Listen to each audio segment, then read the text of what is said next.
जब भी कोई बिगनर अपनी बैकएंड डेवलपमेंट जर्नी शुरू करता है तो उसके दिमाग में ये क्वेश्चन जरूर आता है कि इतनी सारी लैंग्वेजेस में से बैकएंड के लिए सबसे बेस्ट लैंग्वेज कौन सी होगी। और यहाँ पाइथन, जावा और जावास्क्रिप्ट टॉप 3 मेन कंटेंडर निकलकर सामने आते हैं। And these are like Dhoni, Kohli and Rohit of programming world, जहाँ हर एक की अपनी स्पेशलिटी है। और इस वीडियो में हम समझने की कोशिश करेंगे कि why different companies use different languages for their backend and most importantly beginners को कौन सी लैंग्वेज को पिक करना चाहिए।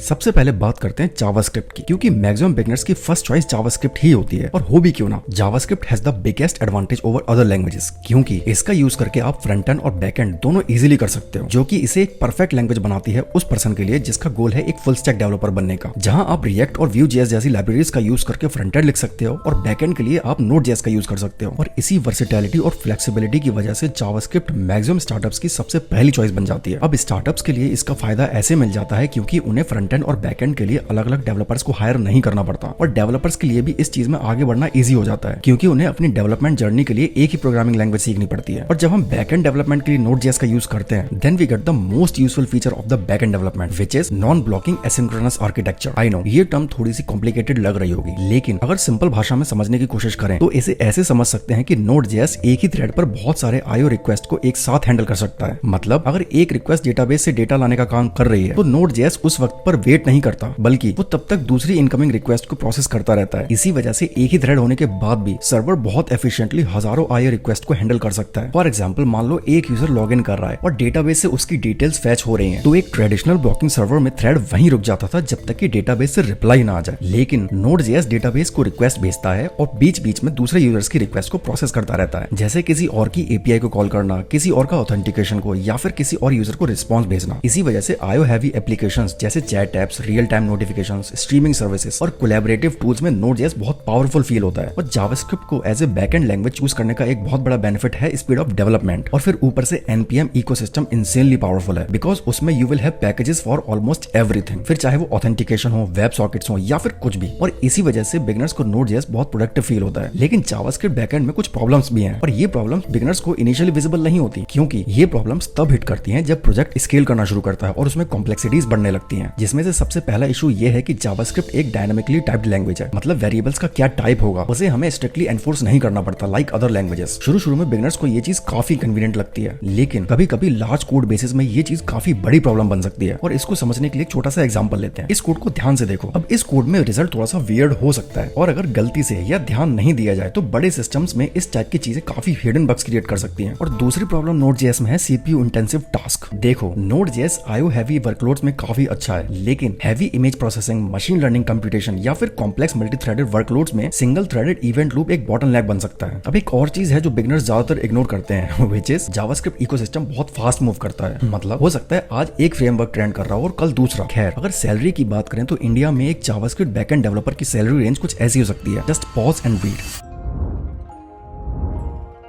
अब बात करते हैं पाइथन की, जो कि बैकएंड वर्ल्ड में जावास्क्रिप्ट से बिल्कुल अलग ही फिलॉसफी लेकर आती है। जहां जावास्क्रिप्ट स्टार्टअप एनर्जी वाली लैंग्वेज फील होती है, वहीं पाइथन क्लैरिटी फर्स्ट अप्रोच लेकर आती है। इसी वजह से बिगिनर्स को पाइथन बहुत फ्रेंडली लगती है, क्योंकि पाइथन का सिंटैक्स ऑलमोस्ट इंग्लिश लैंग्वेज की तरह रीडेबल होता है। और जब भी कोई पाइथन लैंग्वेज को सीखने की सलाह देता है तो वो यही आर्गुमेंट देता है कि पाइथन लैंग्वेज के कोड को देखकर कोई एक नॉन प्रोग्रामर भी इजीली समझ सकता है कि कोड रफली क्या करना चाह रहा है। लेकिन मैं इस चीज से थोड़ा सा डिसएग्री करता हूँ। देखो, नॉन प्रोग्रामर हो या कोई भी, सिर्फ वर्ड देखकर नहीं समझ सकता कि कोड में क्या हो रहा है। वो सिर्फ वर्ड्स को पढ़ सकता है। फॉर एग्जाम्पल, अगर मैं पाइथन के कोड को कुछ ऐसे लिख दूं तो आई हाईली डाउट कि किसी नॉन प्रोग्रामर को समझ में आ पाएगा कि कोड में क्या हो रहा है। लेकिन अगर मैं ऑन दी अदर हैंड जावा या C++ के कोड को कुछ ऐसे लिख दूं तो ये चीज कोई भी समझ जाएगा कि कोड क्या करना चाह रहा है। I hope you are getting my point. Beginners चाहे कोई भी लैंग्वेज को पिक करें, उन्हें वैसे भी सिंटैक्स को याद नहीं रखना होता। उनका मेन काम होता है कि वर्क एफिशिएंटली कैसे कंप्लीट हो जाए। और इसी वजह से बैकएंड डेवलपमेंट में पाइथन का एक्चुअल स्ट्रेंथ सिर्फ उसका सिंटैक्स नहीं है, बल्कि उसका रियल स्ट्रेंथ है उसका इकोसिस्टम, क्योंकि पाइथन लिटरली हर फील्ड में एग्जिस्ट करता है। जैसे वेब डेवलपमेंट के लिए Django, Flask and fast API, AI और ML के लिए TensorFlow, PyTorch, Scikit-learn, and then automation, data science, cyber security, scripting, हर जगह पाइथन है। और अगर बैकएंड स्पेसिफिकली देखें तो पाइथन में मेनली 3 फ्रेमवर्क्स बहुत ज्यादा पॉपुलर हैं, जिसमें से पहला है Django, जो कि इंसेनली पावरफुल फ्रेमवर्क है, क्योंकि इसमें आपको authentication, ORM, admin panel, security protection, ऐसी बहुत सारी चीजें इनबिल्ट मिल जाती है। इसीलिए अगर आपको जल्द से जल्द प्रोडक्शन रेडी बैकएंड बनाना है विद प्रॉपर स्ट्रक्चर तो Django काफी पावरफुल फ्रेमवर्क है। दूसरा है Flask, जो कि काफी ज्यादा लाइट वेट है। देन थर्ड है फास्ट एपीआई, जो कि काफी तेजी से ग्रो कर रहा है। खैर, पाइथन का एक और ह्यूज एडवांटेज है इसकी रीडेबिलिटी और मेंटेनेबिलिटी। अब इसकी रीडेबिलिटी का मतलब ये नहीं है कि इसका सिंटैक्स नॉर्मल इंग्लिश की तरह है, बल्कि it's readable because Python indentation को फॉलो करता है कंपेयर टू अदर लैंग्वेजेस जो कर्ली ब्रेसेस या फिर सेमीकोलन का यूज करती है। और हम सब जानते हैं कि बड़ी बड़ी टीम्स में रीडेबल कोड कितना मैटर करता है, क्योंकि कंपनीज में आप सिर्फ खुद के लिए कोड नहीं लिखते, बल्कि आगे जाकर दूसरे डेवलपर्स भी आपके लिखे कोड को ही मेंटेन कर रहे होते हैं। खैर, अब हर चीज तो फेरी टेल नहीं हो सकती, तो अब बात आती है पाइथन की एक्चुअल वीकनेसेस की, जिसमें सबसे पहला है परफॉर्मेंस इशू, क्योंकि पाइथन एक इंटरप्रेटेड लैंग्वेज है और ये कंपाइल्ड सिस्टम के कंपैरिजन में स्लोअर होती है, स्पेशली सीपीयू इंटेंसिव वर्कलोड्स में। देन सेकंड प्रॉब्लम जो काफी ज्यादा फेमस है, which is global interpreter lock यानी GIL। और इन्हीं रीजंस की वजह से Python backend mostly APIs, automation, AI services, rapid development और डेटा ड्रिवन सिस्टम्स में डोमिनेट करती है। और अगर सैलरी की बात करें तो पाइथन बैकएंड डेवलपर की सैलरी रेंज कुछ इस तरह से हो सकती है। Just pause and read.